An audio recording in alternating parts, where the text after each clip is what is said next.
జాగ్రత్త. ఎక్కువసేపు ప్రార్థనలో ఉండు. నేను సేవ ముగించుకొని త్వరలో వచ్చేస్తాను.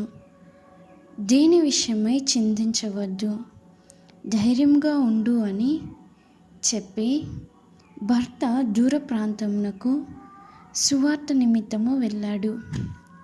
రాత్రివేళ కుటుంబమంతా కలిసి ప్రార్థించడము వారికి అలవాటు.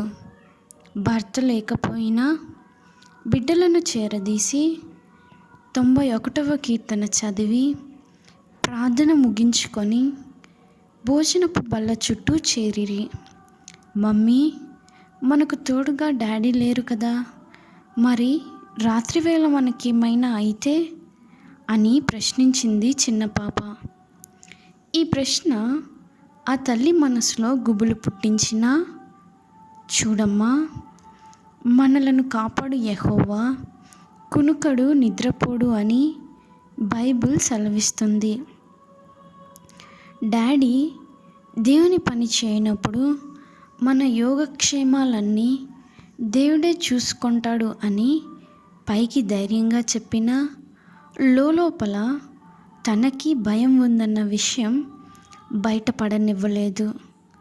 భోజనాలు ముగించుకొనిన తర్వాత తన బిడ్డలను నిద్రపుచ్చి తాను వెళ్ళి పడుకుంది. మధ్యరాత్రి ఏదో శబ్దమైతే మెలకువ వచ్చి కళ్ళు తెరిచింది. తన ఎదుటనున్న అద్దంలోకి చూచి అదిరిపడింది. కర్టెన్ చాటున తననే చూస్తున్న ఓ భయంకరమైన దొంగ కనిపించాడు. నోటి మాట రాలేదు. అరచిన ప్రయోజనం లేదని తనకు తెలుసు. ఇప్పుడేం చేయాలి?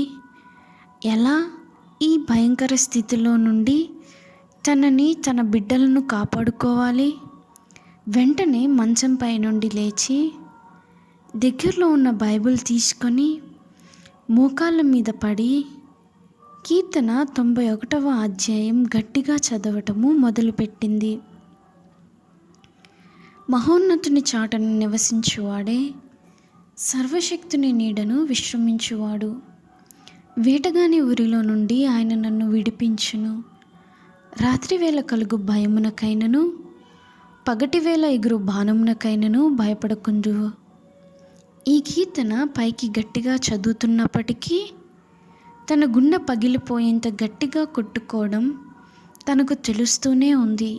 అయినా ఈ పరిస్థితిలో దేవుడే మమ్మల్ని కాపాడగలడు కనుక ఆయన్నే ఆశ్రయించాలి అనే దృఢ నిశ్చయంతో మోకాళ్ళ మీద ఉండి కళ్ళు మూసుకొని గట్టిగా ఇలా ప్రార్థన చేయడము మొదలుపెట్టింది. ప్రభువా, మా దాగుచోటు నీవే, మమ్మను కాపాడువాడవు నీవే, దొంగల చేతిలో నుండి దోచుకొని వారి హస్తము నుండి రక్షించేవాడవు నీవే అని పైకి బిగ్గరగా ప్రార్థిస్తూ లోపల భయంతో వణికిపోతూ ఉండగా ఎవరిదో బలమైన చెయ్యి ఆమె భుజముపై పడింది.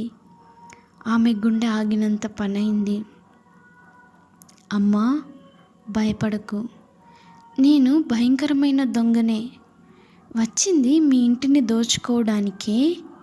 కానీ నా చిన్నప్పుడు మా అమ్మ మరియు నేను ఒంటరిగా ఇంటిలో బిక్కుబిక్కుమని భయంతో నీవలే ఉన్నప్పుడు నన్ను ఒడిలో కూర్చోబెట్టుకొని ఈ కీర్తనే చదివేది, నీలాగే ప్రార్థించేది. ఇన్ని సంవత్సరాల తర్వాత మరలా నా తల్లి చేసిన ప్రార్థన నీ ద్వారా వినగలిగాను. ఆనాడు నా తల్లిని కాపాడిన ప్రార్థన ఈనాడు నిన్ను కాపాడింది. అంతేకాదు, నాలో గొప్ప మార్పును తీసుకొని వచ్చింది. నేను ఇక దొంగతనం చేయను అని అంటూ వెళ్ళిపోయాడు. ప్రియ సోదరి, నీ భర్త సేవకు వెళ్ళినప్పుడు లేక నువ్వు ఒంటరిగా నీ బిడ్డలతో ఉండవలసి వచ్చినప్పుడు నీ భారము యావత్తు ఆయన పైన వేసి నిన్ను ఏ మాత్రము విడువను, నిన్ను ఎన్నడూనూ ఎడబాయను అని చెప్పిన దేవునిపై నమ్మకముంచుము. ప్రభువు నాకు సహాయుడు, నేను భయపడను. నరమాత్రుడు నాకేమి చేయగలడు? హెబ్రీ 13:5-6 అని విశ్వసించి అన్ని పరిస్థితులలో ధైర్యం కలిగి జీవించు. మీ బిడ్డలకు మాదిరిని కనపరచు.